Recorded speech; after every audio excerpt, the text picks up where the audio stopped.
folks at Switchback. Should you be hiking in trail runners? Should you be hiking in boots? What is the best footwear for hiking?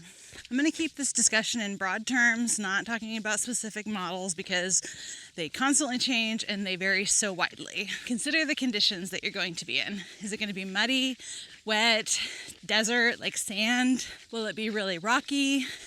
Is it going to be hot, cold, wet, snow? How heavy is your load? If you're carrying a 50-pound backpack, you're going to want some boots. 1 pound on your feet is worth 5 on your back. So that's something to keep in mind. If hiking, backpacking, and the associated gear are your jam, you might want to subscribe down below and hit that like button. Let's start with boots. There are mountaineering boots and then there are hiking boots. Mountaineering boots are great if you are going out on glaciers, you're summiting 14ers. You need something that you can attach crampons to. You need something that's a really stiff boot and will shed any of that ice or snow or mud that's going to attach itself to it. They're going to be waterproof. They're going to be really expensive and way too much for what most people need on everyday hikes. Then there's more of a typical hiking boot, something like this. This is the Moab. I actually have 2 pairs of these. This is my waterproof pair. I also have a non-waterproof pair. Boots are generally going to be a mid-height, which is this extra bit that's supposed to support the ankle here. They're also going to be a little bit more stable in the foot.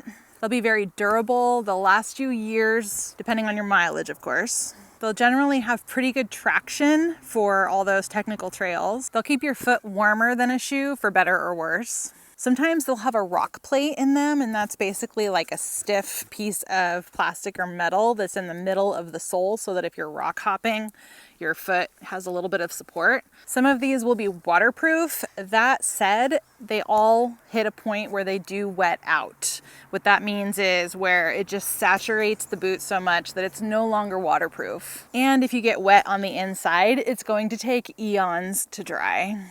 Boots will also take longer to break in. Now, sometimes you can wear them out of the box. Everyone's different. If you find the right one for you and you can do that, awesome. You can find hybrids of a boot and a shoe. So there are what are called low boots, which is basically like this without the ankle support. And then there are also mid trail runners. So they're basically like a trail runner with that extra bit on the ankle. So that's what that mid means versus a low like this. So now, speaking of shoes, let's go on to shoes. Now there are trail shoes and there are road shoes. Road shoes are not going to have the traction that you're going to need or the support for the trails. Trail shoes are also going to be broader because you're not just going straight forward. You're going to have more lateral movement, which is like that side to side, going over roots and rocks and so forth. And so a trail shoe is going to have a broader base to give you that extra support over a road shoe. Most trail shoes will have good traction on them. It's going to vary very widely from one shoe to the next, but you can see that all of these have pretty good grip on them. That said, it does wear off with lots of use. Some trail shoes will actually have a rock plate, which again, that goes in the middle here, gives you that extra support. So these shoes, believe it or not, even though it's doing that, it does have a rock plate in these. Where is that rock plate? Well, supposedly they have a rock plate. Some things that the shoes have that are similar to the boot is they can have a rock plate. They can be waterproof, not always.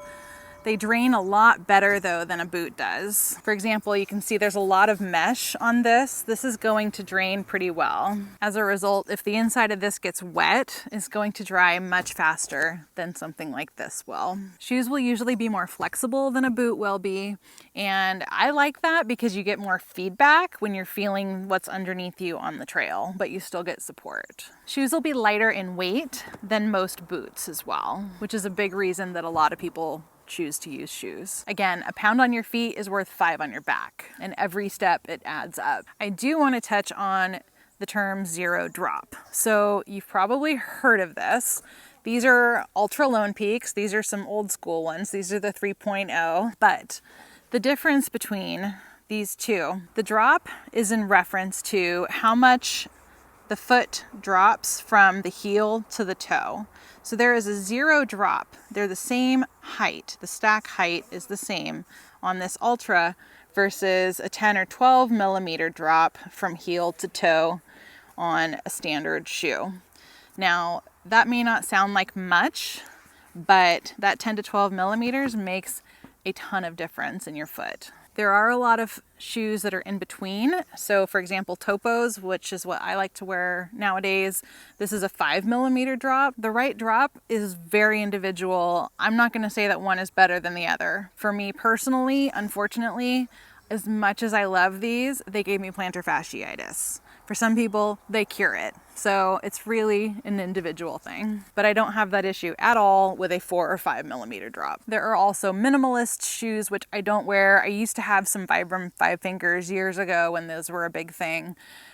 They don't have a lot of support. They're super duper breathable. Talk about feedback, being able to feel.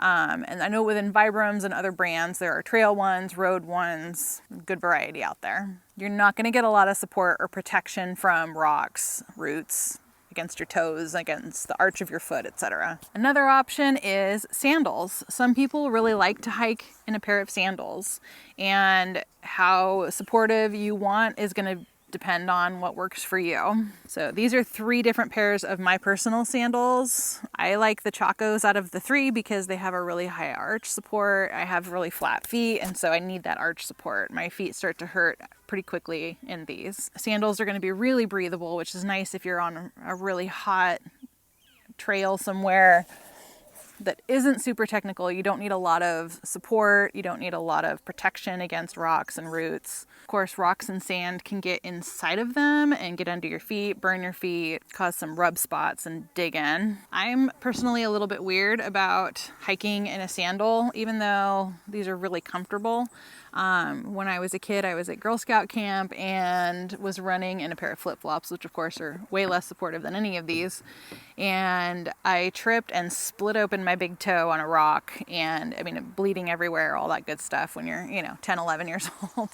And so ever since then, I have been absolutely scarred about doing anything more than any fast walking in a pair of sandals. In the end, what do? I prefer to hike in trail runners. One of my recent trips, I wore boots, and I wished I hadn't, especially when I was crossing creeks, because I was trying to balance, and it was hard to get good feedback because the boots were so stiff that it was hard to keep my balance. Now that said, when I do hike with a heavy pack, like if I'm with Mountain Goat and we take all the luxuries and whatnot, or if I'm winter backpacking, then I definitely wear boots. I'll put down in the description below exactly what models I like to wear, just so that you can see. But again, what works for me may not work for you. Ultimately, what's right for you is what fits for you. There's no replacement for a proper fitting. So if you're looking at some trail runners, definitely go to a running store, get a good fitting. REI is a possibility. If you want even more support on the trail, click up here for a video all about choosing some good trekking poles and how to use them. Thank you so much for watching. Bye.